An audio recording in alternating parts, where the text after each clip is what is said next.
Hi hello friends, welcome back to Mr Mrs Lakshmi Arun vlogs. ನಾನು ನಿಮ್ಮ ಪ್ರೀತಿಯ ಲಕ್ಷ್ಮಿ ಅರುಣ್. ಎಲ್ಲರೂ ತುಂಬಾ ಚೆನ್ನಾಗಿದ್ದೀರಾ ಅಂತ ಭಾವಿಸ್ತಾ ಈ ವ್ಲಾಗ್ನ ಶುರು ಮಾಡ್ತಿದ್ದೀನಿ. ಮನಸ್ಸಿಗೆ ತುಂಬಾ ಪ್ರಶಾಂತತೆ ಕೊಡುವಂಥ ಡೈಲಿ ರುಟೀನಿಂದ ಹಿಡಿದು ಜಗತ್ತಿಗೆ ಬಂದಿರೋ ಅಂಥ ಪುಟ್ಟು ಕಂದಮ್ಮನ್ನ ನೋಡೋ ಅಂಥ ಖುಷಿ ಜೊತೆಗೆ ಮಧ್ಯಾಹ್ನಕ್ಕೊಂದು ಅದ್ಭುತವಾಗಿರೋ ಅಂಥ ತಲೆ ಮಾಂಸನ ಸಾರಿನ ರೆಸಿಪಿ ಇವತ್ತಿನ ವ್ಲಾಗಲ್ಲಿ ಏನೆಲ್ಲ ಇದೆ ಗೊತ್ತಾ? ಮಿಸ್ ಮಾಡ್ಕೊಳ್ದೆ ಕೊನೆ ತನಕ ನೋಡಿ.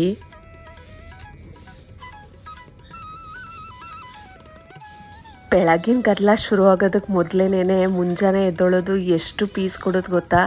ಸೀರಿಯಸ್ಲಿ ಆಗ ತಾನೇ ಅಕ್ಕಿಗಳ ಚಿಲಿಪಿಲಿ ಮತ್ತು ಆ ತಂಪಾದ ಗಾಳಿ ಸೀರಿಯಸ್ಲಿ ತುಂಬಾ ಹಿತ ಕೊಡುತ್ತೆ ಮನಸ್ಸಿಗೆ. ದಿನದ ಮೊದಲು ಕೆಲವು ನಿಮಿಷಗಳಿದೆಯಲ್ಲ, ಇದು ನಮ್ಮ ಇಡೀ ದಿನ ನಾವು ಹೆಂಗಿರ್ತೀವಿ ಅನ್ನೋದನ್ನು ಡಿಸೈಡ್ ಮಾಡುತ್ತೆ.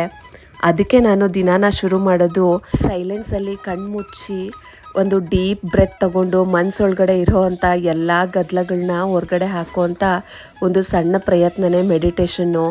ಧ್ಯಾನ ಅಂದರೆ ಏನೋ ದೊಡ್ಡದಲ್ಲ, ನಮಗಾಗಿ ನಾವು ಇಟ್ಕೊಳ್ಳೋ ಅಂಥ ಒಂದು 5 ನಿಮಿಷದ ಟೈಮ್ ಅಷ್ಟೇನೆ. ನಮ್ಮ ಯೋಚನೆಗಳನ್ನ ಕಂಟ್ರೋಲ್ ಮಾಡೋ ಶಕ್ತಿ ಈ ಮಾರ್ನಿಂಗ್ ಸೈಲೆನ್ಸ್ಗಿದೆ. ನಾನು ಪ್ರೀವಿಯಸ್ ವ್ಲಾಗ್ಸಲ್ಲಿ ಹೇಳ್ದಂಗೆ ನಾನು ಓವರ್ ಥಿಂಕರು. ಮೈಂಡಲ್ಲಿ ಏನಾದರೂ ಓಡ್ತಾನೆ ಇರುತ್ತೆ.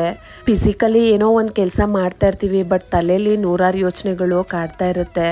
ಇದನ್ನೆಲ್ಲ ಕಂಟ್ರೋಲ್ ಮಾಡಬೇಕು ಅಂತ ಹೇಳಿದ್ರೆ ಈ ಮೆಡಿಟೇಷನ್ನು ಮತ್ತು ಬುಕ್ ರೀಡಿಂಗ್ ಎಲ್ಲ ಹೆಲ್ಪ್ ಮಾಡುತ್ತೆ.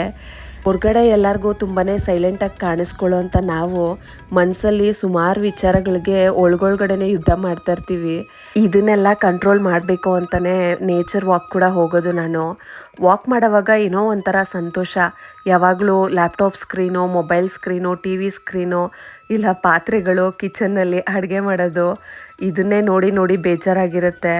ಇನ್ನು ನೇಚರ್ ವಾಕಿಗೆ ಹೋದಾಗ ಆ ಹಕ್ಕಿಗಳ ಚಿಲಿಪಿಲಿ, ಆ ವಾತಾವರಣ ಏನೋ ಒಂಥರ ಕಣ್ಣಿಗೆ ಹಿತ ಕೊಡುತ್ತೆ ಮತ್ತು ಮೈಂಡ್ ಕೂಡ ಸ್ವಿಚ್ ಆಗುತ್ತೆ. ನಾವು ಯಾವಾಗಲೂ ಡೈಲಿ ರುಟೀನ್ಗೆ ಸ್ಟಿಕ್ಕಪ್ ಆಗಿರ್ತೀವಲ್ವ, ಒಂದು 5 ನಿಮಿಷ ನಿಮ್ಮ ಮನೆಯಿಂದ ಹತ್ರ ಇರೋವಂಥ ಅಂಗಡಿಗೂ ಅಷ್ಟೇನೆ ನೀವು ವಾಕ್ಗೆ ಹೋಗಬೇಕು ಅನ್ನೋ ಅವಶ್ಯಕತೆ ಇಲ್ಲ. ಜಸ್ಟು ಒಂದು ಹಾಲು ತರೋದಕ್ಕೋ ಇಲ್ಲ ಏನೋ ಒಂದು ಐಟಮ್ನ ತರೋದಕ್ಕಂತ ನೀವೇ ಸುಮ್ಮನೆ ವಾಕ್ ಮಾಡಿಕೊಂಡು ನಡ್ಕೊಂಡು ಹೋಗಿ ನೋಡಿ. ಸೀರಿಯಸ್ಲಿ ಏನೋ ಒಂಥರ ರಿಲ್ಯಾಕ್ಸಿಂಗ್ ಆಗಿ ಫೀಲ್ ಆಗುತ್ತೆ. ಇನ್ನು ಮನಸ್ಸನ್ನು ಶಾಂತಿ ಮಾಡಿಸ್ಕೊಂಡ್ಮೇಲೆ ಅದಕ್ಕೊಂದು ಒಳ್ಳೆ ಆಹಾರ ಬೇಕಲ್ವಾ? ಅದಕ್ಕೇ ಬುಕ್ ರೀಡಿಂಗ್ ಮಾಡೋದು ನಾನು. At least in a day 1-2 paragraph ಆದರೂ ಓದಿದ್ರು ನಮ್ಮ ಯೋಚನೆ ಶಕ್ತಿ ಇದೆಯಲ್ಲ, ಅದು ಚೇಂಜ್ ಆಗ್ತಾ ಬರುತ್ತೆ. ಇವತ್ತು ನಾನು ಓದ್ತಿರೋವಂಥ ಬುಕ್ಕಲ್ಲಿ ಒಂದು ಅದ್ಭುತವಾಗಿರೋವಂಥ ಲೈನ್ ಇತ್ತು. ನಾಳಿನ ಯಶಸ್ಸು ಇವತ್ತು ನಾವು ತಗೊಳ್ಳೋ ಅಂಥ ಸಣ್ಣ ಸಣ್ಣ ನಿರ್ಧಾರಗಳ ಮೇಲೆ ನಿಂತಿರುತ್ತೆ ಅಂತ. ಅದೆಷ್ಟು ನಿಜ ಅಲ್ವಾ? ನಾವು ಎಲ್ಲಿ ತಲುಪಬೇಕೋ ಅಲ್ಲಿ ಇವತ್ತೇ ನಾವು ಮೊದಲೆಚ್ಚೆ ಇಡಬೇಕು. ಫಸ್ಟ್ ಆಫ್ ಆಲ್ ನಮ್ಮ ಲೈಫಲ್ಲಿ ನಾವೇನನ್ನಾದರೂ ಸಾಧಿಸ್ಬೇಕು ಅಂತ ಅಂದ್ಕೊಂಡಿದ್ರೆ ನೆಪಗಳನ್ನ ಹೇಳೋದನ್ನು ನಿಲ್ಲಿಸ್ಬೇಕು. ಇವತ್ತಿಂದನೇ ಕೆಲಸನ ಶುರು ಮಾಡಬೇಕು. ಪರ್ಫೆಕ್ಷನ್ನ ಹುಡ್ಕೊಂಡು ಡಿಲೇ ಮಾಡ್ತಾ ಹೋದರೆ ನಾನು ಇದ್ದಿತ್ತು ಅಂದರೆ ಮಾಡ್ತೀನಿ, ಇಲ್ಲಾಂದರೆ ಮಾಡಲ್ಲ ಅಂತ ಎಲ್ಲ ವಿಚಾರಕ್ಕೂ ಕಾಯ್ತಾ ಕೂತ್ಕೊಂಡ್ರೆ ಆ ಕೆಲಸ ಯಾವತ್ತಿಗೂ ಆಗೋದೇ ಇಲ್ಲ. ಮನೇಲಿ ನಾವು ಹೆಣ್ಮಕ್ಳು ಕೆಲಸ ಮಾಡೋದು ಬರೀ ಕೆಲಸ ಅಷ್ಟೇ ಅಲ್ಲ, ಅದು ನಮ್ಮ ಶಿಸ್ತಿನ ಸಂಕೇತ. ನಮ್ಮ ಸುತ್ತಮುತ್ತ ಇರೋವಂಥ ಜಾಗನ ಕ್ಲೀನಾಗಿ ಇಟ್ಕೊಂಡ್ರೆ ನಮ್ಮ ಮೈಂಡಲ್ಲಿರೋ ಅಂಥ ಥಾಟ್ಸು ಕ್ಲಿಯರ್ ಆಗಿರುತ್ತೆ. ಟ್ರಸ್ಟ್ ಮೀ, ಬೆಳಗ್ಗೆ ಎದ್ದು ಬೆಡ್ ರೆಡಿ ಮಾಡೋದ್ರಿಂದ ಹಿಡಿದು ದಿನಸಿ ಜೋಡಿಸೋ ತನಕ ಪ್ರತಿಯೊಂದು ಸಣ್ಣ ಪುಟ್ಟ ಕೆಲಸನೂ ಪ್ರೀತಿಯಿಂದ ಮಾಡಿ ನೋಡಿ. ಸಕ್ಸಸ್ಫುಲಿ ಅವತ್ತಿನ ದಿನಾನ ನೀವು ಹ್ಯಾಪಿಯಾಗಿ ಕಳೀತೀರಾ. ಯಾವ ರೀತಿ ಡೇನ ಮ್ಯಾನಿಫೆಸ್ಟ್ ಮಾಡಬೇಕು ಅಂತ ಹೇಳಿದ್ರೆ ಚಿಕ್ಕ ಚಿಕ್ಕ ವಿಚಾರ ಕೂಡ ಪೀಸ್ಫುಲ್ಲಾಗಿ ಆಗಬೇಕಪ್ಪ ಅಂತ ಅಂದ್ಕೊಳ್ಬೇಕು.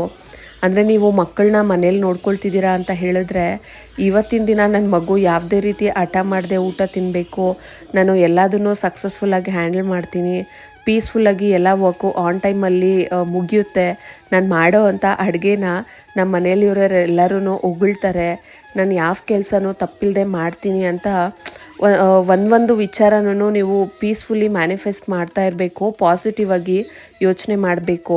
ನನಗೆ ಬೇಕಾಗಿರೋದೆಲ್ಲ ಡೆಫಿನೆಟ್ಲಿ ಪರ್ಫೆಕ್ಟ್ ಟೈಮ್ಗೆ ನನಗೆ ಬಂದು ಸೇರುತ್ತೆ ಅನ್ನೋದನ್ನು ಕೂಡ ನೀವು ಆಲೋಚನೆ ಮಾಡ್ತಾ ಇರಬೇಕು. ಆಗ ನೀವು ಏನು ಅಂದ್ಕೊಂಡಿದ್ದೀರಲ್ವ ಅದೆಲ್ಲ ನಿಮ್ಮ ಪ್ರಕಾರನೇ ಆಗ್ತಾ ಬರುತ್ತೆ. ಇದನ್ನು ನೀವು ಟ್ರೈ ಮಾಡಿ ನೋಡಿ, ಡೆಫಿನೆಟ್ಲಿ ಇಟ್ ವರ್ಕ್ಸ್. ಒಂದು ದಿನನ ನಾವು ಪೀಸ್ಫುಲ್ಲಾಗಿ ಕಳೆದ್ವಿ ಅಂತ ಹೇಳಿದ್ರೆ ಅದೇ ಥರ ದಿನಗಳು ಮತ್ತೆ ಬರಲಿ ಅಂತ ಆಸೆ ಪಡ್ತೀವಿ. 2:30 ರಾತ್ರಿಗೇ ಶಿಲ್ಪನ ಅಮ್ಮ ಕಾಲ್ ಮಾಡಿದ್ರು. ಶಿಲ್ಪಂಗೆ ಹೆರ್ಗೆನೋ ಬಂದಿದೆ ಅಮ್ಮ, ಹಾಸ್ಪಿಟ್ಲಿಗೆ ಕರ್ಕೊಂಡ್ಬಂದಿದ್ದೀವಿ ಅಂತ ಅಮ್ಮ ಕಾಲ್ ಮಾಡಿ ಇಟ್ಮೇಲೆ ನಂಗೆ ನಿದ್ದೆನೇ ಬರಲಿಲ್ಲ. ಅವಳದೇ ಚಿಂತೆ ಆಗೋಗಿತ್ತು. ಹೆರಿಗೆ ನೋವು ಅಂತ ಹೇಳಿದ್ರೆ ಹೆಣ್ಮಕ್ಳಿಗೆ ಅದೊಂದು ಪುನರ್ಜನ್ಮ ರೀತಿ ಅಲ್ವಾ, ಪಾಪ ಎಷ್ಟು ನೋವು ಅನುಭವಿಸ್ತಿದ್ದಾಳೋ ಅಂತೆಲ್ಲ ಯೋಚನೆ ಆಗೋಗಿತ್ತು. ಅವಳು ಮತ್ತು ಪಾಪು ಸೇಫಾಗಿ ಬಂದರೆ ಸಾಕಪ್ಪ ಅಂತ ಪ್ರೇ ಮಾಡಿಕೊಂಡು ನಿದ್ದೆ ಮಾಡಿದೆ. ಆದರೂ ಬೆಳಗಿನ ಜಾವ ಬೇಗನೆ ಎದ್ಬಿಟ್ಟು ಪಟ ಅಂತ ಅವಳಿಗೆ ಅಡುಗೆ ಎಲ್ಲ ಮಾಡ್ಕೊಂಡು ತಗೊಂಡೋಗೋಣ ಅಂತ ಹೇಳಿ ನಾನು ಕೆಲಸ ಎಲ್ಲ ಮುಗಿಸ್ಕೊಂಡು ಅನ್ನಕ್ಕಿಟ್ಟು ಪೂಜೆ ಎಲ್ಲ ಮಾಡಿಕೊಂಡು ಅವಳ ಹೆಸರಲ್ಲಿ ಅರ್ಚನೆ ಮಾಡ್ಕೊಂಡು ಬರೋಣ ಅಂತ ಹೇಳಿ ದೇವಸ್ಥಾನಕ್ಕೆ ಹೊರಟೆ. ಅಮ್ಮಂಗೆ ಸಾಂಬಾರು ಮಾಡಿಟ್ಟಿರಮ್ಮ ಅಂತ ಹೇಳಿಬಿಟ್ಟು ಕೂಡ ಬಂದಿದ್ದೆ. ಅದಾದಮೇಲೆ ದೇವಸ್ಥಾನದಲ್ಲಿರೋವಾಗ ಮತ್ತೆ ಶಿಲ್ಪನಮ್ಮ ಕಾಲ್ ಮಾಡಿಬಿಟ್ಟು ಇವತ್ತು ಈವ್ನಿಂಗ್ ಹಂಗೆ ಡೆಲಿವರಿ ಆಗ್ಬೋದಂತೆ, ಸೊ ಡೆಲಿವರಿ ಆದಮೇಲೆ ಬಾಮ್ಮ ಅಂತ ಹೇಳಿದ್ರು. ಸರಿ ಇನ್ನೇನು ಮಾಡೋದು, ಅಡುಗೆ ಮಾಡಿರೋದೆಲ್ಲ ಹಾಳಾಗುತ್ತಲ್ಲ ಅಂತ ಯೋಚನೆ ಮಾಡಿದೆ. ನಮ್ಮಮ್ಮ ನೋಡಿದ್ರೆ 3 ದಿವಸಕ್ಕಾಗೋ ಅಷ್ಟು ಸಾಂಬಾರು ಮಾಡಿಟ್ಟಿದ್ರು. ಇರಲಿ ಬಿಡು ಅಂತ ಹೇಳಿ ಸುಮ್ಮನಾದೆ. ಬರ್ತಾ ಹಾಗೆ ನಮ್ಮ ಪುಟಾಣಿಗೆ ಬೇಕಾಗಿರೋ ಅಂಥ ಫ್ರೂಟ್ಸ್ ಎಲ್ಲ ತೊಗೊಂಡು ಬಂದ್ವಿ. ನೇರಳೆ ಹಣ್ಣು ಸೀಸನ್ ಮುಗಿಯೋಷ್ಟೊತ್ತಿಗೆ ನೇರಳೆ ಹಣ್ಣು ತಿಂದ್ಬಿಡ್ಬೇಕು, ಆಮೇಲೆ ಸಿಗಲ್ಲ ಅಲ್ವಾ. ಸುಮಾರು ಜನ ನೇರಳೆ ಹಣ್ಣು ತಿಂದಮೇಲೆ ಗಂಟ್ಲು ನೋವು ಶುರು ಆಗಿಬಿಡುತ್ತೆ. ಅದಕ್ಕೇನು ಟಿಪ್ಪು ಯೂಸ್ ಮಾಡಬೇಕು ಅಂತ ಹೇಳಿದ್ರೆ, ಯಾವಾಗ ನೇರಳೆ ಹಣ್ಣು ತಂದರೂ ಒಂದು 10ರಿಂದ 20 ನಿಮಿಷ ಕಲ್ಲುಪ್ಪು ಹಾಕಿ ನೀರಲ್ಲಿ ನೆನೆಸಿಟ್ಬಿಟ್ಟು ಆಮೇಲೆ ತಿಂದರೆ ಗಂಟ್ಲು ನೋವು ಬರೋದಿಲ್ಲ ಮತ್ತು ಆ ಒಗ್ರು ಫೀಲಿಂಗ್ ಇರೋದಿಲ್ಲ. ಮಾರನೇ ದಿನ ಭಾನುವಾರ ಫಾದರ್ಸ್ ಡೇ ಇತ್ತಲ್ವ, ನಮ್ಮ ಪುಟಾಣಿಗೆ ಅವ್ರ ಪಪ್ಪಂಗೆ ವಿಶ್ ಮಾಡು ಅಂತ ಹೇಳಿಕೊಟ್ಟಿದ್ದೆ. ಸಖತ್ ಕ್ಯೂಟಾಗಿ ವಿಶ್ ಮಾಡಿದ್ದ. ನಮ್ಮ ಮನೆಯವ್ರದ್ದು ಮತ್ತು ನಮ್ಮ ಪುಟಾಣಿದು ಬಾಂಡಿಂಗ್ ನೋಡಿದ್ರೆ ಸಖತ್ ಖುಷಿ ಆಗುತ್ತೆ ನನಗೆ. ಅವರು ಒಂಥರ ಅವನ ಮೇಲೆ ಪ್ರಾಣನೇ ಇಟ್ಕೊಂಡಿದ್ದಾರೆ. ಸಿಂಗಲ್ ಪೇರೆಂಟ್ ಆಗಿರೋ ಅಂಥ ನನಗೆ ತಂದೆ ಪ್ರೀತಿ ಹೇಗಿರುತ್ತಂತಲೇ ಗೊತ್ತಿಲ್ಲ. ನನ್ನ ಮನೆಯವರು ಮತ್ತು ನಮ್ಮ ಪುಟಾಣಿ ಬಾಂಡಿಂಗ್ ಇರುತ್ತಲ್ಲ, ಅದನ್ನು ನೋಡ್ತಾ ಸಖತ್ ಮನಸ್ಸೊಳಗಡೆ ಖುಷಿ ಪಡ್ತಾ ಇರ್ತೀನಿ. ಇನ್ನು ಅವ್ರಿಗೆ ಅವನೇನೋ ಗಿಫ್ಟ್ ಕೊಡೋಕ್ಕಾಗಲ್ಲ ಅಲ್ವಾ, ಸೊ ಅವ್ರ ಪಪ್ಪಂಗೆ ನನ್ನ ಕಡೆಯಿಂದನೇ ಗಿಫ್ಟ್ ಅಂತ ಹೇಳಿ ಒಂದು ಶರ್ಟ್ ಆರ್ಡರ್ ಮಾಡಿದ್ದೆ. ಅದನ್ನು ಕೊಟ್ಬಿಟ್ಟು ವಿಶ್ ಮಾಡೋ ಅಂತ ಹೇಳಿದೆ. ಇಷ್ಟು ಕ್ಯೂಟಾಗಿ ಪುಟಾಣಿ ಪಕ್ಷಿಗಳ ಥರ ಮುದ್ದು ಮಾಡ್ಕೊಳ್ತಿದ್ರು. ನಮ್ಮ ಸಾತ್ವಿಕ್ ಪುಟ ಇಂಥ ತಂದೆನ ಪಡೆಯೋಕ್ಕೆ ತುಂಬಾ ಅದೃಷ್ಟ ಮಾಡಿದ್ದಾನೆ ಅಂತ ಹೇಳ್ಬೋದು.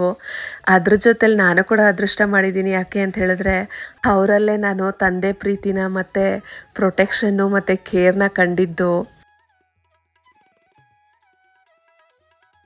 ನಮ್ಮ ಶಿಲ್ಪನ ಮತ್ತು ಶಿಲ್ಪನ ಪಾಪನ ನೋಡೋದಕ್ಕೆ ತುಂಬಾ ಕಾತರವಾಗಿತ್ತು.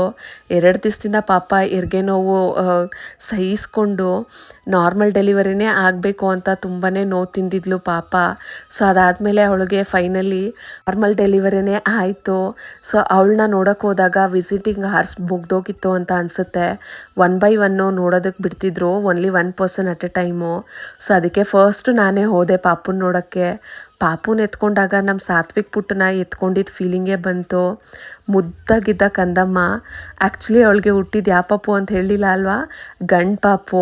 ಅವಳು ರಾಘವೇಂದ್ರದು ಫೋಟೋ ಹಾಕಿದ್ರಲ್ವ ಸೀಮಂತದ ಟೈಮಲ್ಲಿ, ಆಗಲೇ ಹೇಳಿದೆ ನಾನು ಪುಟಾಣಿ ರಾಘವೇಂದ್ರ ಸ್ವಾಮಿನೇ ಬರಬೇಕು ಅಂತ ಎಲ್ಲರೂ ಅರಸಿರ್ತಾರೆ ಅಂತ.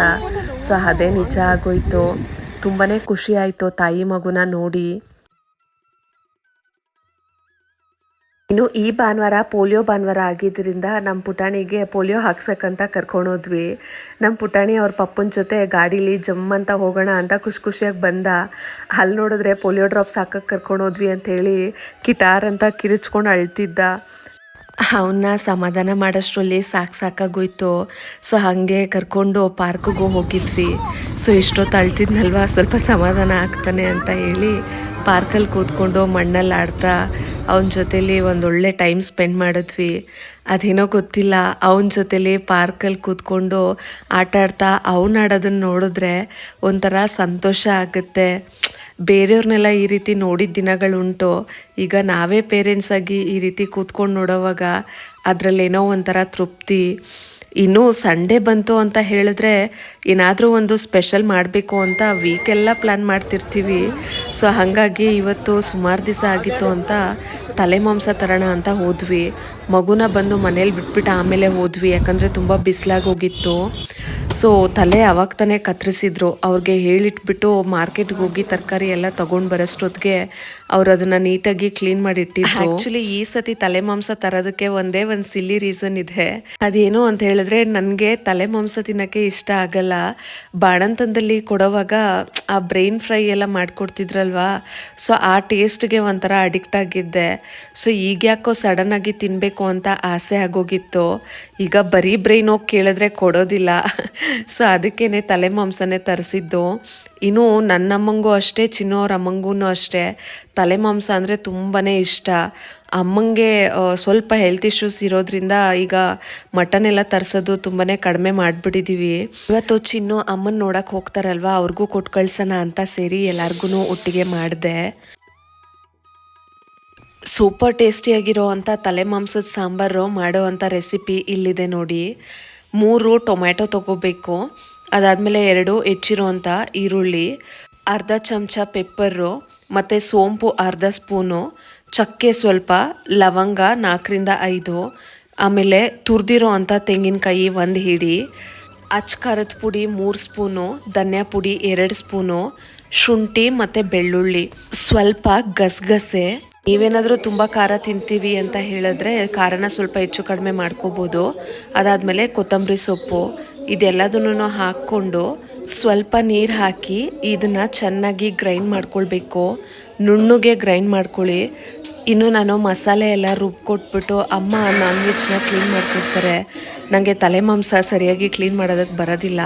ಅದರಲ್ಲಿ ಸಣ್ಣ ಸಣ್ಣ ಚಕ್ಕೆಗಳಿರುತ್ತೆ ಅಲ್ವಾ, ಅದನ್ನು ಹುಷಾರಾಗಿ ಹಾಯಬೇಕು, ಇಲ್ಲ ಅಂತ ಹೇಳಿದ್ರೆ ಗಂಟ್ಲಿಗೆ ಚುಚ್ಕೊಬಿಡುತ್ತೆ. ಅದನ್ನು ಒಂದೇ ಪೀಸ್ ತೆಗೆದು ಅಮ್ಮ ಈ ರೀತಿ ನೀಟಾಗಿ ಕ್ಲೀನ್ ಮಾಡಿಕೊಡ್ತಾರೆ ನನಗೆ. ಮಾಂಸನ ಚೆನ್ನಾಗಿ ತೊಳೆದ್ಮೇಲೆ ಒಗ್ಗರಣೆ ಕೊಟ್ಕೋಬೇಕು. ಒಗ್ಗರಣೆಗೆ ಮೊದಲಿಗೆ ಒಂದು ಪಾತ್ರೆನ ಕಾಯ್ಸೋಕ್ಕಿಟ್ಟು ಅದಕ್ಕೆ ಸ್ವಲ್ಪ ಎಣ್ಣೆ ಹಾಕಿ, ಸೋಂಪು ಸ್ವಲ್ಪ ಹಾಕಿ, ಮೀಡಿಯಮ್ ಸೈಜ್ 2 ಈರುಳ್ಳಿನ ಸಣ್ಣದಾಗಿ ಹೆಚ್ಕೊಂಡು ಅದನ್ನು ಚೆನ್ನಾಗಿ ಫ್ರೈ ಮಾಡಿಕೊಂಡು, ಆಲ್ರೆಡಿ ನಾವು ವಾಶ್ ಮಾಡಿ ಇಟ್ಕೊಂಡಿದ್ದೀವಲ್ಲ ಆ ತಲೆ ಮಾಂಸನ ಇದಕ್ಕೆ ಹಾಕಿ, ರುಚಿಗೆ ತಕ್ಕಷ್ಟು ಕಲ್ಲುಪ್ಪು ಹಾಕಿ, ಅರ್ಧ ಸ್ಪೂನು ಅರಿಶಿನ ಪುಡಿ, 1 ಕೈ ಹಿಡಿಯಷ್ಟು ಕೊತ್ತಂಬರಿ ಸೊಪ್ಪು, ಇದೆಲ್ಲದನ್ನು ಹಾಕಿ ತಿರುಗಿಸ್ಕೊಡ್ಬೇಕು. ಇದರಲ್ಲಿ ಸೌಟ್ ಹಾಕಿ ತಿರುಗಿಸೋದಕ್ಕೆ ಸ್ವಲ್ಪ ಕಷ್ಟ ಆಗುತ್ತೆ ಅಂತ ಹೇಳಿ ಕೈಯಲ್ಲೇ ಕುಲ್ಕಿಸ್ಕೊಟ್ಟಿದ್ದೀವಿ. ಸೊ ಇದಾದಮೇಲೆ ನಾವು ಆಲ್ರೆಡಿ ಮಿಕ್ಸಿ ಮಾಡಿಟ್ಟಿದ್ದೀವಲ್ವ, ಆ ಮಸಾಲೆನ ಹಾಕಿ ಒಂದು 10 ನಿಮಿಷ ಹಾಗೆ ನೀರು ಉಯ್ದೆ ಬಾಯ್ಲ್ ಆಗೋದಕ್ಕೆ ಬಿಡಿ. ಆ ಮಸಾಲೆ ಎಲ್ಲ ಚೆನ್ನಾಗಿ ಅದರೊಳಗಡೆ ಏಳ್ಕೊಳ್ಳುತ್ತೆ. ಮಾಂಸದಲ್ಲಿ ಮಸಾಲೆ ಚೆನ್ನಾಗಿ ಇನ್ಫ್ಯೂಸ್ ಆದ್ರೇ ಮಟನ್ ಕರಿ ತಿನ್ನೋದಕ್ಕೆ ಒಂಥರ ತುಂಬ ಚೆನ್ನಾಗಿರುತ್ತೆ.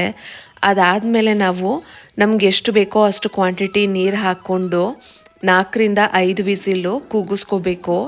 ಅದಕ್ಕೆ ಮೊದಲು ಸಬ್ಬಕ್ಕಿ ಸೊಪ್ಪು, ಕೊತ್ತಂಬರಿ ಸೊಪ್ಪು ಇದೆಲ್ಲದನ್ನು ಸಣ್ಣಗೆ ಹೆಚ್ಚಿ ಸ್ವಲ್ಪ ಪುದೀನ ಬೇಕಾದರೂ ಹಾಕ್ಕೊಂಡು ಕುಕ್ಕರ್ ಲಿಡ್ನ ಮುಚ್ಚಿ 5ರಿಂದ 6 ವಿಸಿಲು ಕೂಗಿಸ್ಕೋಬೇಕು.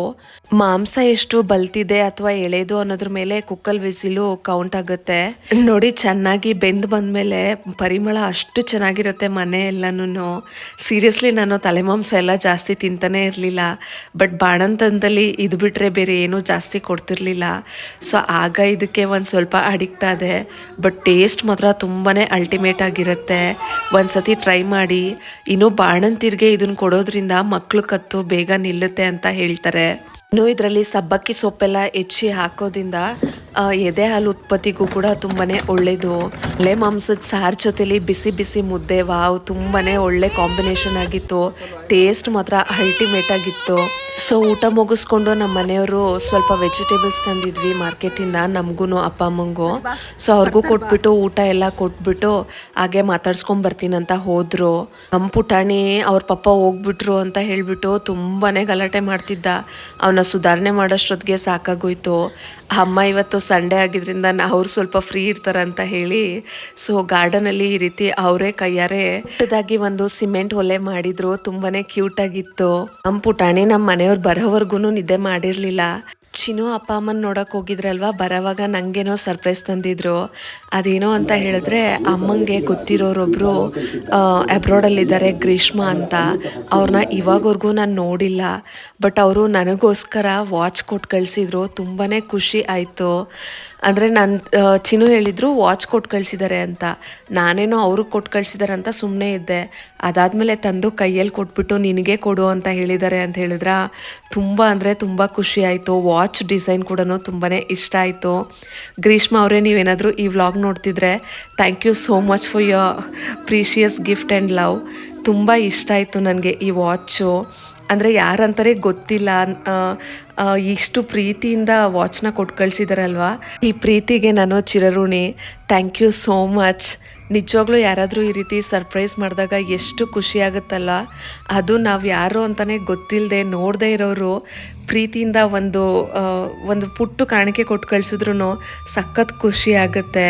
ತುಂಬ ಇಷ್ಟ ಆಯಿತು ನನಗೆ. ಆ್ಯಕ್ಚುಲಿ ನನ್ನ ಹತ್ರ ಆಲ್ರೆಡಿ ಇದೆಯಲ್ಲ DKNY, ಅದು ಕೂಡ ನಾನು ರೋಸ್ ಗೋಲ್ಡಲ್ಲೇ ಹಾಕ್ಕೊಂಡಿದ್ದೀನಿ. ರೋಸ್ ಗೋಲ್ಡ್ ವಾಚ್ ಅಂದರೆ ತುಂಬ ಇಷ್ಟ ಆಗುತ್ತೆ ನನಗೆ. ಸೊ ಇದು ಕೂಡ ರೋಸ್ ಗೋಲ್ಡ್ ಇದ್ದಿದ್ದರಿಂದ ತುಂಬ ಇಷ್ಟ ಆಯಿತು ಈ ಪ್ಯಾಟರ್ನ್ ನನಗೆ. Once again thank you so much Grishma ಅವರೇ. ಇನ್ನು ಅಮ್ಮ ಪುಟಾಣಿಗೋಸ್ಕರ ಫ್ರೂಟ್ಸ್ ಎಲ್ಲ ಕೊಟ್ಟು ಕಳಿಸಿದ್ರು. ದೇವಸ್ಥಾನದಿಂದ ಪಂಚಾಮೃತ ಕೂಡ ಬಂದಿತ್ತು. ಏನೋ ಒಂಥರ ಲಕ್ಕಿಲಿ ಬ್ಲೆಸ್ಡ್ ಅಂತ ಫೀಲ್ ಆಯಿತು. ಸೊ ನೋಡಿದ್ರಲ್ವ ಫ್ರೆಂಡ್ಸ್, ಇದಾಗಿತ್ತು ಅ ಕಂಪ್ಲೀಟ್ ಸಂಡೇ. ಇವತ್ತಿನ ವ್ಲಾಗು ಮತ್ತು ನಾನು ವ್ಲಾಗಲ್ಲಿ ತಿಳಿಸಿರೋ ಅಂಥ ರೆಸಿಪಿ ನಿಮಗೆ ಇಷ್ಟ ಆಗಿದೆ ಅಂತ ಬಯಸ್ತೀನಿ ಫ್ರೆಂಡ್ಸ್. ಈ ವ್ಲಾಗು ನಿಮಗೆ ಇಷ್ಟ ಆಗಿದ್ರೆ ದಯವಿಟ್ಟು ಒಂದು ಲೈಕ್ ಮಾಡಿ, ಶೇರ್ ಮಾಡಿ, ಮತ್ತು ನಿಮ್ಮ ಅಭಿಪ್ರಾಯನ ಕಮೆಂಟ್ ಮಾಡಿ. ನನ್ನ ಚಾನಲ್ಗೆ ಸಬ್ಸ್ಕ್ರೈಬ್ ಮಾಡಿ ನನಗೆ ಸಪೋರ್ಟ್ ಮಾಡಿ.